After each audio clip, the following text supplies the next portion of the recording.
Hello नमस्कार दोस्तों। 8वें वेतन आयोग को मंजूरी मिल गई है। केंद्रीय कर्मचारियों की बढ़ेगी इतनी सैलरी। आपको पूरी मैं गणित बताऊंगा इसकी क्या रहने वाली है। उससे पहले आपको एक न्यूज़पेपर की कटिंग आपको मैं दिखाना चाहता हूं।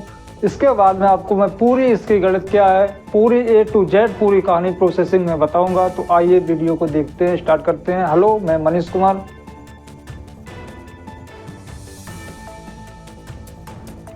आपका यूट्यूब चैनल में स्वागत है। न्यूज लाइन नेटवर्क समाचार एक पेपर है, इसमें दिया गया है। आपको इस पेपर के माध्यम से पूरी जानकारी बताने वाला हूँ।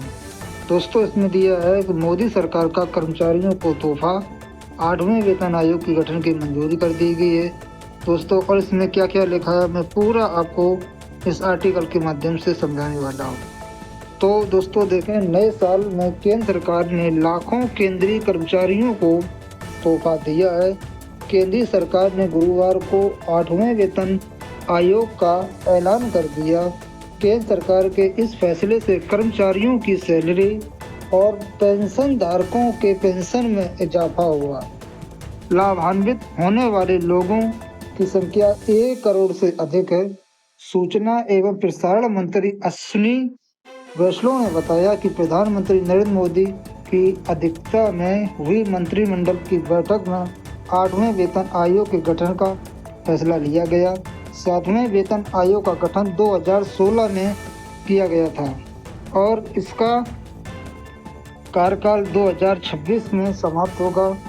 वैष्णव ने आगे कहा कि आयोग के अध्यक्ष और 2 सदस्यों की नियुक्ति जल्द ही की जाएगी। सरकार के इस कदम का इंतजार 1 करोड़ से अधिक केंद्रीय सरकारी कर्मचारियों और पेंशन भोगियों को था।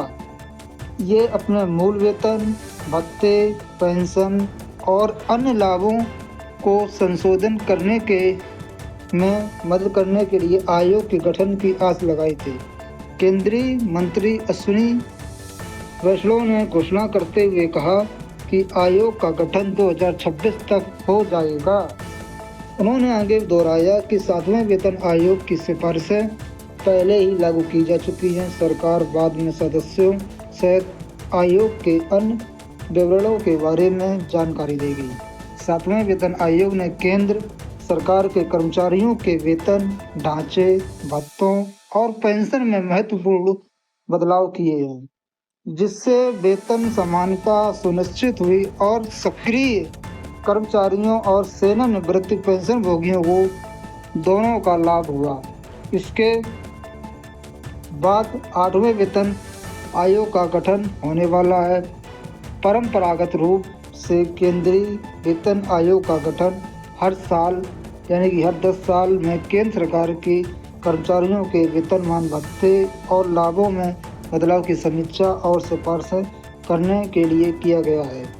यानी दोस्तों 2026 के शुरुआत में भी 8वें पे कमीशन का गठन किया जाएगा और आपका जो 8वां पे ग्रेड पे बनता है उसको लागू किया जाएगा। दोस्तों, ये थी जानकारी। आपको जानकारी अच्छी लगी हो तो चैनल को सब्सक्राइब जरूर कीजिएगा। धन्यवाद।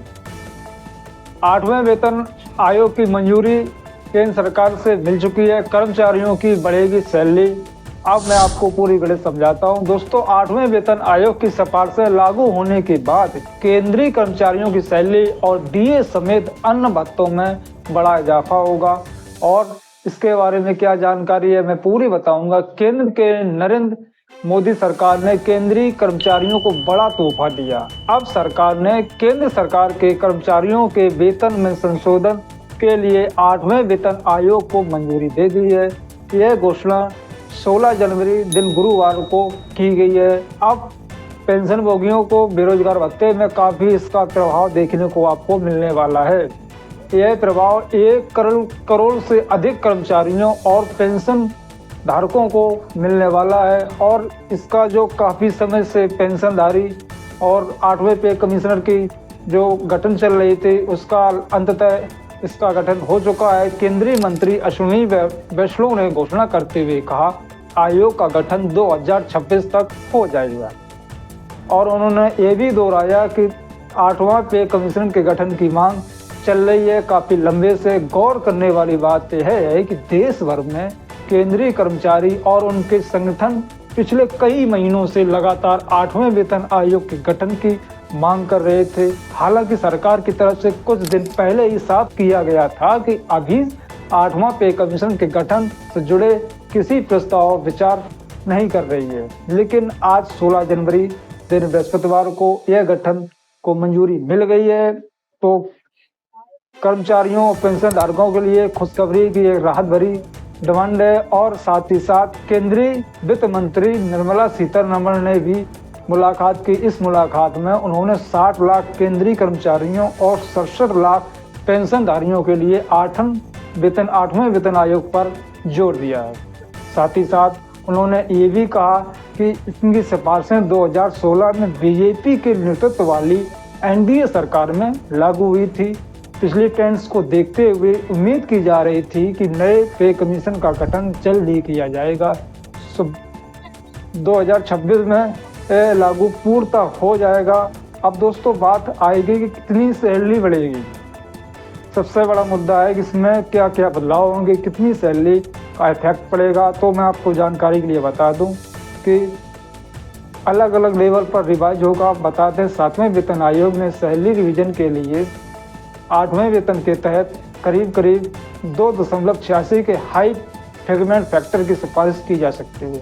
साथ ही साथ सरकारी कर्मचारियों और रिटायर कर्मचारियों के वेतन और पेंशन को बढ़ाने के लिए इस्तेमाल किए जाने वाला कैलकुलेशन है।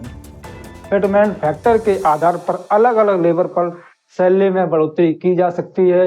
हालांकि इससे भत्ते नहीं जोड़े जाएंगे। सैलरी में कितना इजाफा, ऐसा अनुमान है कि 8वें वेतन आयोग की सिफारिश लागू होने के बाद केंद्रीय कर्मचारियों की बेसिक सैलरी में बड़ा इजाफा होगा। वर्तमान में मिनिमम बेसिक सैलरी 18,000 रुपये है, जो ए लेवल के तहत आने वाले कर्मचारियों को मिलती है। ये आगे बढ़ाकर ये डबल भी की जा सकती है। इसी तरह पेंशन भोगियों की भी बड़ी बढ़ोतरी की संभावना है। हालांकि ये एक सिर्फ अनुमान है, वास्तविक वृद्धि आयोग की सिफारिशों पर निर्भर करता है। वर्तमान में केंद्रीय कर्मचारियों का सैलरी स्ट्रक्चर कुछ इस प्रकार से है। उन्होंने कहा है कि दरअसल 7वां वेतन आयोग साल 2016 में लागू किया गया था। ये सिफारिशें 10 साल के लिए थी, जो 2026 में पूरी हो रही हैं। अब नए वेतन आयोग के गठन की मंजूरी से लेकर सिफारिशें सरकार को देने तक की प्रक्रिया में करीब 1.5 साल समय लग सकता है। हालांकि सरकार आयोग की सिफारिशों को आरक्षण पालन करने के लिए बाध्य नहीं है, इसमें बदलाव भी संभव हो सकते हैं। तो दोस्तों, मेरे द्वारा दी गई जानकारी आपको कैसी लगी?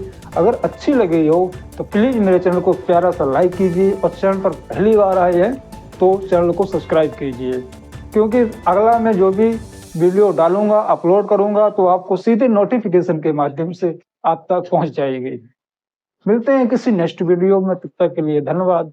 जय हिंद, जय भारत।